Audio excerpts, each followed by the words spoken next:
Alright, this is Deuteronomy 21 in the MacArthur Study Bible. Let's begin.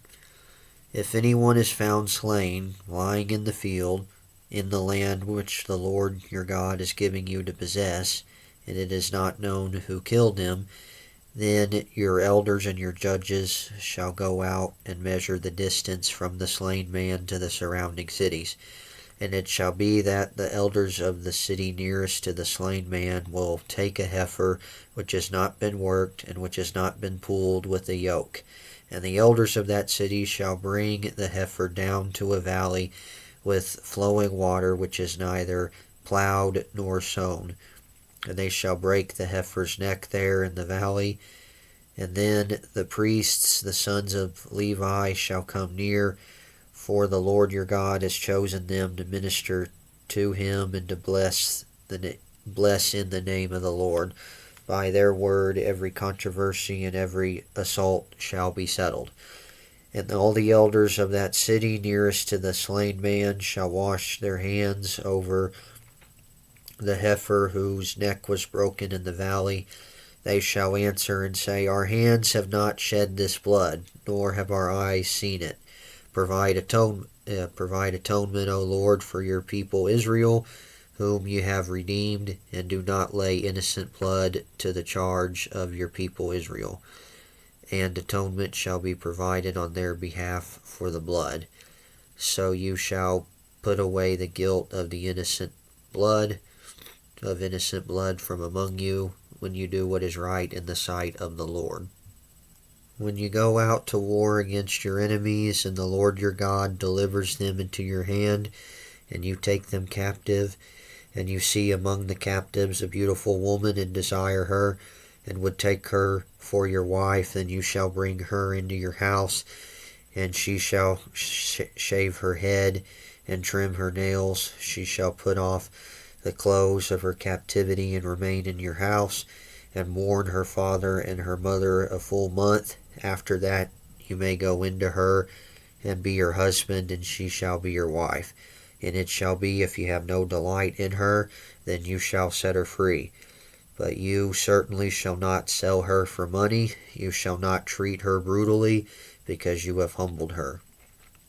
If a man has two wives, one loved and the other unloved, and they have borne him children, both the loved and the unloved, and if the firstborn son is of her who is unloved, then it shall be on the day he bequeaths his possessions to his sons, that he must not bestow the firstborn status on the son of the loved wife in preference to the son of the unloved, the true firstborn.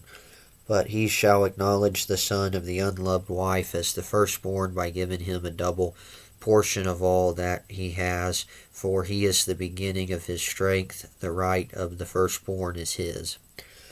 If a man has a stubborn and rebellious son who will not obey the voice of his father or the voice of his mother, and who, when they have chastened him, will not heed them, then his father and mother shall take hold of him and bring him out to the elders of his city, to the gate of his city. And they shall say to the elders of his city, The son of ours is stubborn and rebellious. He will not obey our voice. He is a glutton and a drunkard. Then all the men of his city shall stone him to death with stones. So you shall put away the evil from among you, and all of Israel shall hear and fear. If a man has committed a sin deserving of death, and he is put to death, and you hang him on a tree, his body shall not remain overnight on the tree, but you shall surely bury him that day, so that you do not defile the land which the Lord your God has given you as an inheritance, for he who is hanged is accursed of God. And may God bless the reading of the word. Let's go through it.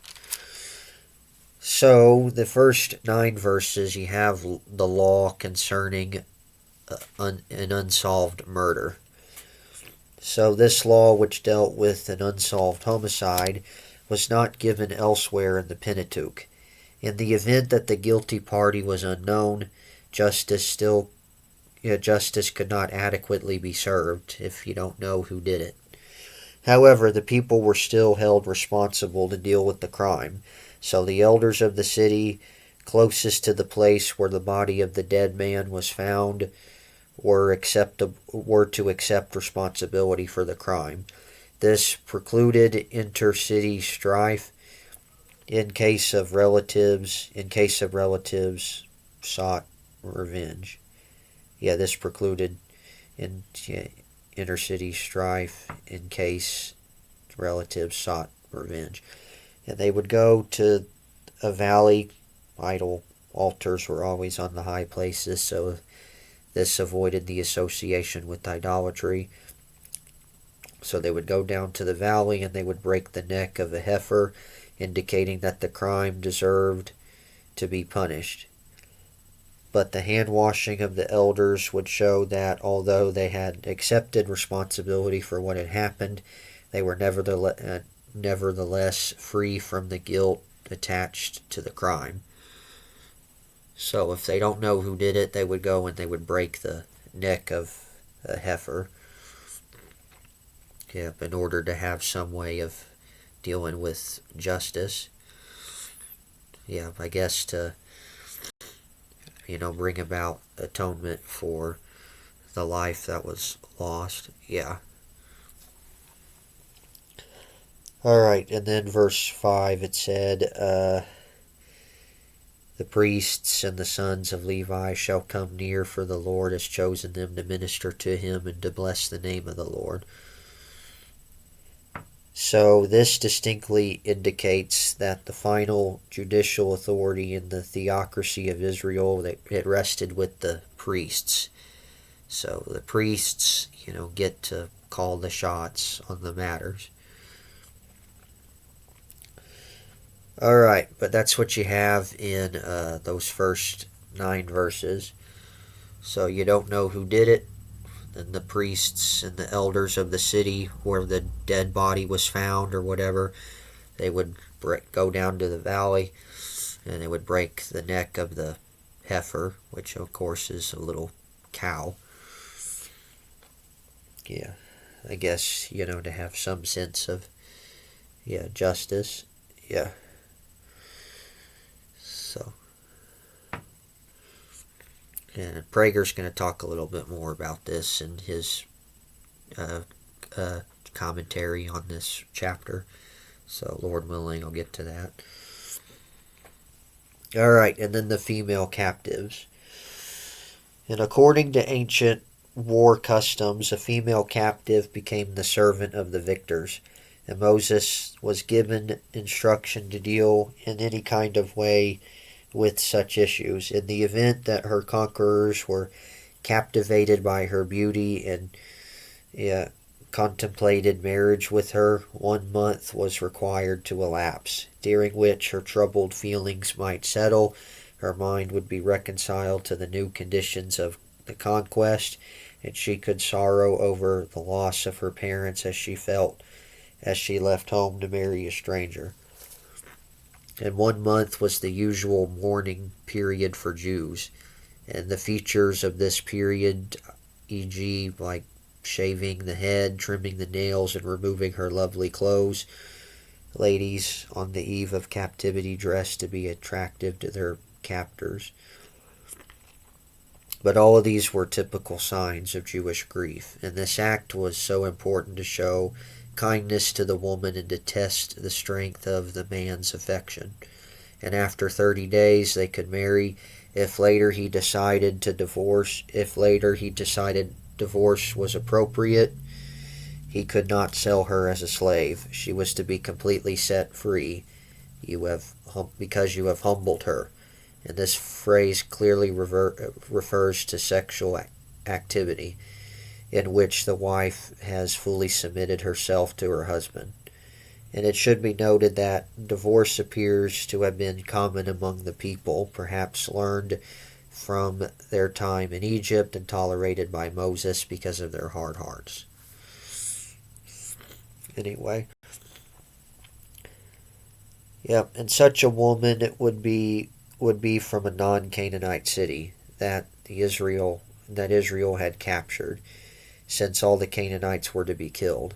as you found out in the previous chapter. Whenever they would conquer a non-Canaanite city, first they would have to try to establish peace, but otherwise then they would have to lay siege against it. But anyway, these discarded items were symbolic of the casting off of her former life and carried purification symbolism in verses 11 through 12 here. And when you see the captives, a beautiful woman, and desire her, and would take her as your wife, and then you shall bring her into your house, she shall shave her head and trim her nails, and put off her clothes of her captivity. So casting off her former life. Yeah, purification symbolism, which I guess could also be symbolic of us, I guess. Of us being, with us putting off our former life. We get set free from the captivity of sin, and Jesus becomes our new master. And when that happens, we put off our old life. If we have really been bought by Christ, anyway. Alright, and then if a man has two wives, one loved and the other unloved, and the unloved has the firstborn child, but the loved has the second-born child, well, he still has to give the rightful inheritance to the firstborn, the double portion. So even if he's the son of the unloved wife. So in the original, the words are rendered has had two wives, referring to the events that have already taken place, evidently imitating that one wife is dead and another has taken her place. Moses then is not legislating on a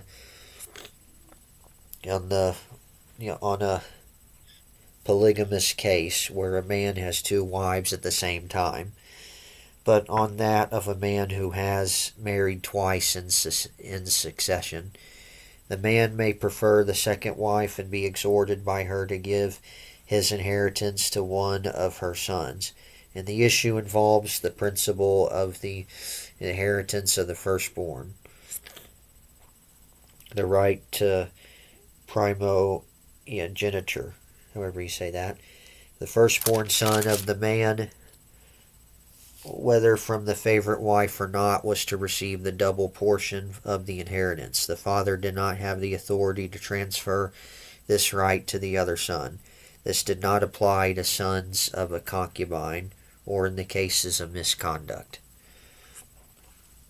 Alright, but then you get to the rebellious and stubborn son, and the long-term pattern of rebellion and sin of a child who was very, very disobedient, incorrigibly disobedient, and this is in view here, and no hope remained for such a person who flagrantly violated the fifth commandment to honor the parents, so he was to be stoned to death.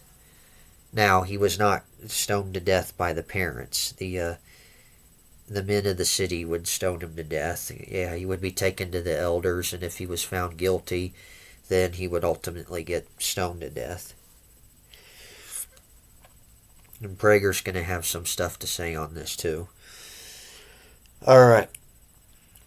But then if a man, committed a sin deserving of death, he would get put to death, and he could get hung on a tree. So after an execution, the body was permitted to hang on a tree for the rest of the day as a public display of the consequences of disobedience. However, the body was not to remain on the tree overnight. It was to be properly buried before the sunset. In Galatians 3 verse 13, Paul quotes this text in regards to the death of Jesus Christ. Cursed is the man who hangs on the tree. Yep, and Jesus didn't remain on the cross overnight. He was taken down.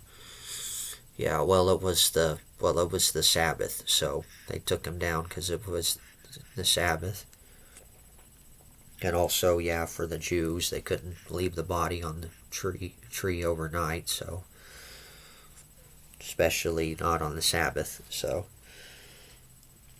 and yep, but even though Jesus committed no sin and yet he died in our place, and he was hung on a tree, yep, and he was not left there. He was taken down and laid in the tomb, and then 3 days later, he arose.